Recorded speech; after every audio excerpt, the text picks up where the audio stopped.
Guys, and welcome to the channel. Today I'm going to show you how you can find your lost phone via Google account.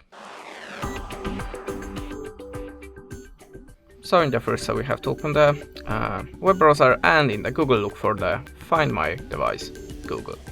Choose the first link. Now just log it to account that you have logged in the lost device.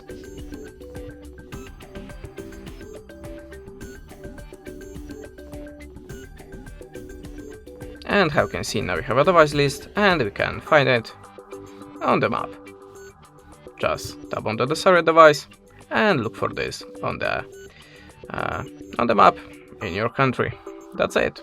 Thanks for the watching, leave us a subscribe, recommend, and goodbye.